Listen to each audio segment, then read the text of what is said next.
जी जनाब, अस्सलामुअलैकुम।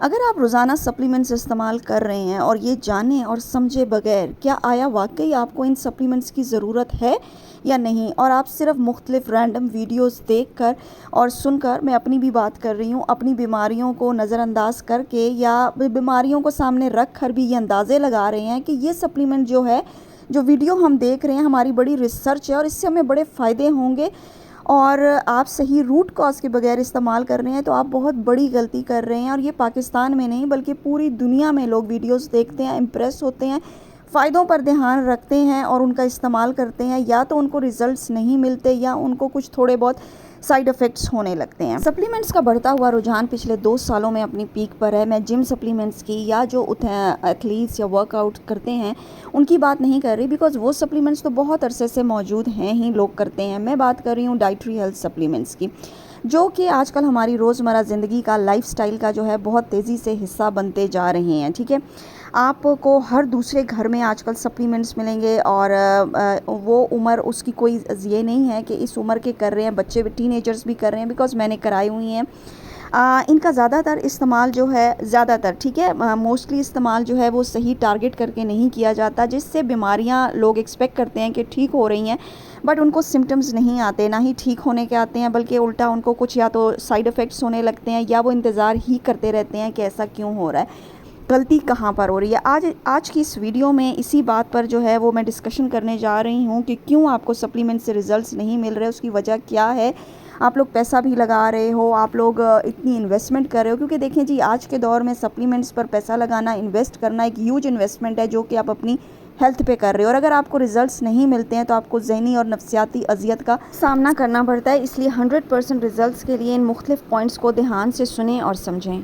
सबसे पहले नंबर पर जी आती है सप्लीमेंट ख़रीदते हुए जो चीज़ आपने देखनी है, वो आपने उम्र देखनी है, आप किस उम्र के लिए वो सप्लीमेंट्स ले रहे हैं। ठीक है, क्योंकि जो रिज़ल्ट्स होते हैं वो उसमें सबसे पहला जो चीज़ बेस करती है वो आपकी उम्र है। क्या वो टीनेजर बच्चा है जिसके लिए ले रहे हो, क्या वो 20s में है, 30s में है, 40s, 60s या उससे अबव है। सबसे पहले आपने उम्र देखनी है। दूसरे नंबर पे जो चीज़ आती है, ताकि आपको सप्लीमेंट से 100% रिजल्ट्स मिले, वो आपका पर्पज़ है। क्या आपका पर्पज़ क्या है, आप क्यों ख़रीद रहे हो? क्या आपको सिर्फ खूबसूरती के लिए ले रहे हो, जो ज़्यादातर यूजुअली ये गलती फ़ीमेल्स करती हैं। फ़ीमेल्स की सबसे बड़ी गलती, जो कि उनको रिज़ल्ट्स नहीं मिलते हैं, उनका पर्पज़ ही क्लियर नहीं होता। वो सारा ध्यान उनका बस अपने लुक्स पर, अपनी खूबसूरती पर, हमारे बाल, नाखून, आँख, कान, हमारी स्किन, हमारी ये चीज़ें अच्छी हो जाएं। ठीक है, अंदर उनकी बॉडी में क्या चल रहा है, क्या इन्फेक्शन या क्या इन्फ्लेमेशन रेट है, उसको उनसे कोई दिलचस्पी नहीं है। पर्पस के साथ ही आपका जो है वो सिम्टम्स काउंट करते हैं। ठीक है, सिम्टम्स आपको सब कुछ होते हैं। मैं फ़ीमेल्स की बात कर रही हूँ, आपको यूटीआईज़ होते हैं, आपको जॉइंट पेन्स होते हैं, आपको मुख्तलिफ़ किस्म के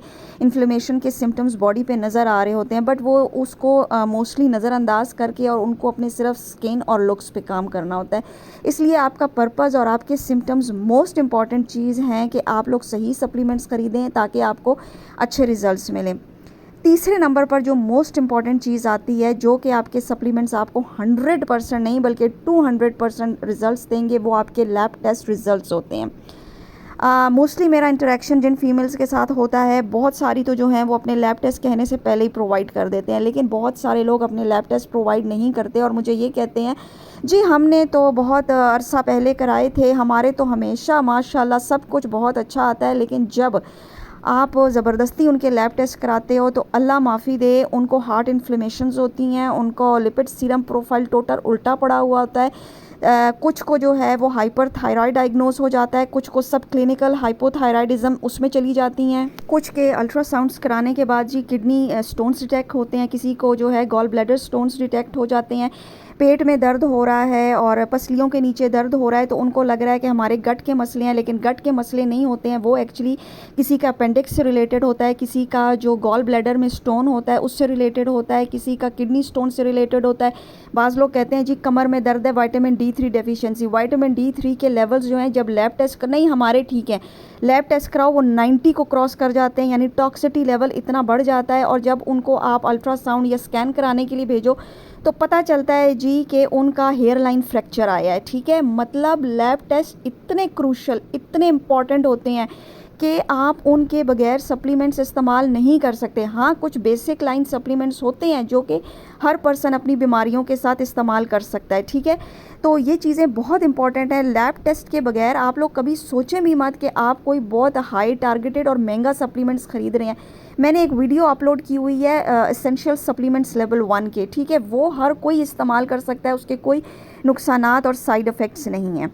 अच्छा जी, अगला पॉइंट आता है लैब टेस्ट के बाद आता है कि आपका फिजिशियन या आपका मुआलिज जिसके पास आप जाते हैं, आपको सीरियस हेल्थ प्रॉब्लम्स हैं, जैसे कि मिसाल के तौर पर बहुत सारी फीमेल्स जो HRT या BHRT ले रही हैं, किसी को कैंसर है, ट्यूमर डायग्नोज हुआ है, कोई कीमोथेरेपी में है, किसी को डायलिसिस हो रहे हैं, किसी की ओपन हार्ट सर्जरी हुई है, कोई जो है वो स्टैटिन ड्रग्स ले रहा है, कोई जो है वो थायरॉक्सिन ले रहा है, कोई ऑटो इम्यूनिटी को स्टेबल करने के लिए ड्रग्स ले रहा है, किसी की हिस्टेरेक्टमी हो चुकी है, किसी को मेनोपॉज हो चुका है या पोस्ट मेनोपॉजल है, और मतलब बेपनाह ऐसे, यानी गॉल ब्लैडर रिमूव हुआ है, बेपनाह ऐसे हेल्थ प्रॉब्लम्स इश्यूज़ हैं, और आपका एक डॉक्टर है, आप काइंडली पहले उसके पास जाएं, उसको बताएं कि सर क्या, डॉक्टर साहब क्या मैं ये सप्लीमेंट्स ले सकता हूँ, क्या ये मेरे लिए सेफ़ हैं या नहीं है।